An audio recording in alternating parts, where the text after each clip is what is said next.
Hello everybody and welcome to a brand new video. Today we're back with another weekly recap. The weekly recap is mainly to look at information that is affecting the old school RuneScape community this week. So it's not going to be focused on drama or stream clips or anything like that, just on information and anything else related to the community. Anyway guys, I hope you enjoy and let's get started. So to begin with here, we received one major content update this week and we finally got the Portal Nexus. So for those who don't know, the Portal Nexus is going to kind of replace the portal rooms that you have in your player-owned house. Instead of having to build 6, 7, 8, 9 separate portals, you will now just have one thing in the center of your room called a Portal Nexus. The Portal Nexus has 3 tiers to it. The first tier allows you to have 4 teleports on it. The second tier allows you to have 8 teleports on it. And the third tier allows you to have all of the teleports or unlimited. Now all of the teleports will be the same as they were in your portal room, so they haven't added any new teleport destinations except for there are now amulet hotspots, so you can mount a Xerix talisman as well as a dig site pendant. Once you pay the required cost, you'll be able to teleport to those locations an unlimited amount of times, which is awesome, especially considering that for both of these, you can't actually just buy it straight off the Grand Exchange. You have to either buy the ruby amulets and enchant them, or get the lizardman fangs and put them in your Xerix talisman. So that was the major update this week, but we also had a few other minor changes to make the mobile and free-to-play experience a bit better.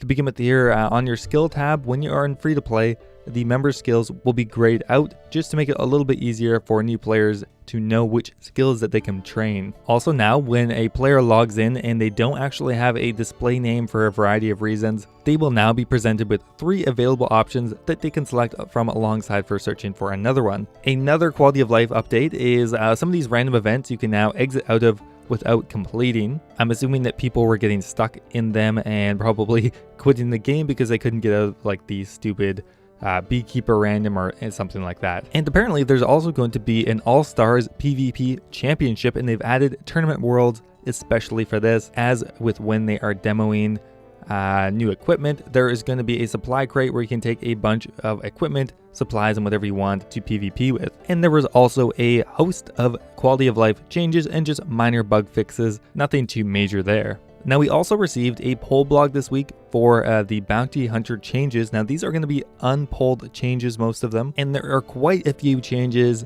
to mysterious emblems, the clan wars portal, stuff like anglerfish, special attacks. To keep this video from dragging on, I would just recommend going ahead and reading it. And honestly, I don't PK at all, so I don't really have a basis to explain this to you, but the poll blog is pretty in-depth, so I would go give it a read. And that is it for content updates this week. So with the release of mobile on October 30th, Old School RuneScape has been seeing some really high player counts, and the peak of that was on Sunday. We actually managed to reach 140 concurrent players just on Old School RuneScape, which is amazing. Even today, the peak player counts was still around 120k.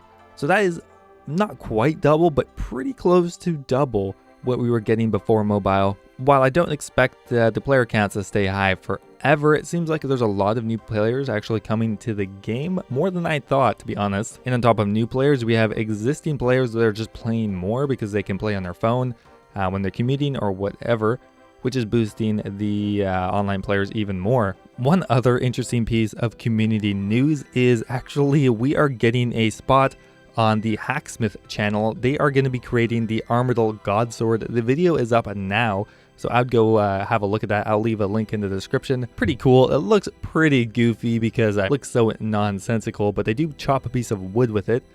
But it is massive. It's good to see that RuneScape is getting more exposure, and they are using that marketing money in a somewhat sensible way. And that is it for updates this week. Next up here, we had a weekly Q&A once again. So I'm going to go ahead and do a quick recap of some of the more important questions. So to begin with here, could an armor stand be added to the Nexus portal room to allow us achievement diary equipment teleports? So for example, the Mauritania legs teleports you to Berg de Rot. They said it would be better fitted for the achievement gallery. They wouldn't be against it. They would have to look into it more though. Could the Ring of Forging be made free to play? It's useless for members. They said yes, that would be nice, and 83% voted yes in a straw poll. Can the Catherby teleport be added to the Nexus portal? They said yes, this is going to be added to a future poll. Will the anima patch that affects the farming cycles affect Tithe Farm? They said no, only real, quote, farming patches. Can you add lasagna as a new food item to celebrate Link's Titan reaching 200 mil and all his skills? No, we're not going to add lasagna, but we would love to do something else. Can we kill yaks for Slayer when we are assigned cows as a task? They even say moo. No. Can the lunar teleports have a tablet version? They said maybe. It'll probably be a bit controversial. We need to add a very good reason and a good requirement for doing so. Can the two hands outside of the Grand Exchange be a left and a right hand instead of just two left hands? But are they actually two left hands? I've never noticed that. This is haha, it was like that back in the day. Realistically, we should change that though. Can the Grotesque Guardian be looked at a little bit more? They're a Slayer only boss, but aren't good for drops or experience.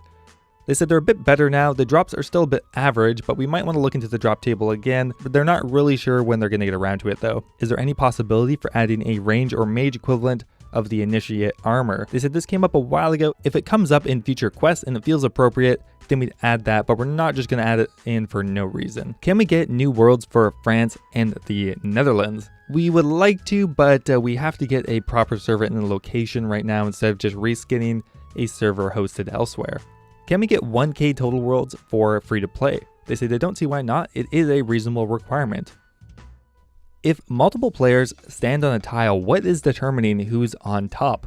They said they have no idea. Have you considered making Artisan into a minigame or something now that it's been ruled out as a full skill? They said maybe, however, they're talking more about free to play in their response. They said they'd like to use it as a way to give new players more direction, like go chop 50 oak logs and help them explore the game. However, I don't see any reason why not to make this high level or mid level content as well. Can we get an option to hide drops that aren't yours, like a toggle? It does sound like a good feature for Ironman. We don't have the possibility of adding that feature at this stage. Is there any chance of Skippy returning to Tutorial Island? Unfortunately, it's a big debate. He's usually there for Deadman mode, but not in a regular game mode. Unfortunately, it will make it a lot easier for bots. And another important point is that if players use Skippy, then they have less of a chance of sticking around with the game, because overall the effect of Tutorial Island is that more people will stick around and play. Can we have the option on the Grand Exchange to adjust an offer without having to cancel it or replace it? They said they don't have the tech right now. They could perhaps add in an automated process to cancel, collect, and certain things like that. It's not really possible yet. And that is it for the Q&A. Okay, so next up here, I just wanted to have a look through Reddit and find a few suggestions from this week that I thought would be good for the game, or at least worth discussing. First up here, a post by Burrito Harito, and once again, it's a suggestion for new free-to-play equipment that used to be members items. Now, I've seen each of these individually suggested quite a bit, but this guy went ahead and took a bunch of different ideas and threw them into a yellow text black background, which of course is required. So essentially the main components would be metallic boots up to adamant. This would actually be given a boot slot with a strength bonus, so that would be a pretty major change. Crossbows up to adamant as well. The green dragonhide shields, which would complete the green dragonhide set, along with the green dragonhide coif and boots. Now for magic, they're suggesting the skull scepter, but allow it to auto cast spells, as well as the split bark armor. I do think with the massive amount of new players that adding a bit of new content to round off free to play is a good idea. So I think these suggestions are valid. Next up here, a suggestion by Dat John guy, and that is runecrafting agility courses. I actually really like this idea. Essentially, you would be running to a runecrafting altar via an agility course of some sort. So you'd be combining agility experience and runecrafting experience. I'm assuming you would get less runecrafting experience per hour, but you would also be getting some agility experience. He's suggesting a Burthorpe course, a Narda course, a Poison Waste Lake course, as well as a Wilderness course. Although this would be combining two of my least favorite skills, but maybe together it would make something beautiful. Next up here, a suggestion by Rudy V8, and that is to add Chaos Boots. Currently we have the Chaos Hood, the Elder Chaos top and bottom, as well as Chaos Gauntlets. So he is suggesting that we just round it off with some Chaos Boots. Now the top rated comment is said that maybe we could add it with warding, if we ever get warding, which who knows at this point. Next up here, a suggestion by Quality of Life Hamburger Helper, and that is to update the official handbook to the latest era of old school RuneScape and start selling them at book fairs and in the official merchandising store, which would be a way to bring in even more potential new players. A very cool idea. I'm not sure how many new players it would bring, but I think just having stuff like this really helps kind of solidify the RuneScape brand and just kind of, I just want one. The old one is extremely out of date. It was out of date when they printed it too. I don't know. It's not super useful. Maybe this one, they could make it a bit more useful. And last up here, the most important suggestion of the day by Lucas3 Hunid. Can we make garlic bread? We already have garlic in the game and bread in the game, but we can't make garlic bread. Yes, I'm kind of joking. Do we really need garlic bread? I don't know. It would most likely be dead content, but I mean, garlic bread is pretty good, so why not? Anyway, guys, that is it for the weekly Q&A. I hope you enjoyed. If you did, don't forget to go and check out my Patreon. I will leave a link in the description and end card in the video. If you are looking for another way to support the channel, I would really appreciate it if you checked it out. Thanks for watching, guys, and I will see you next time.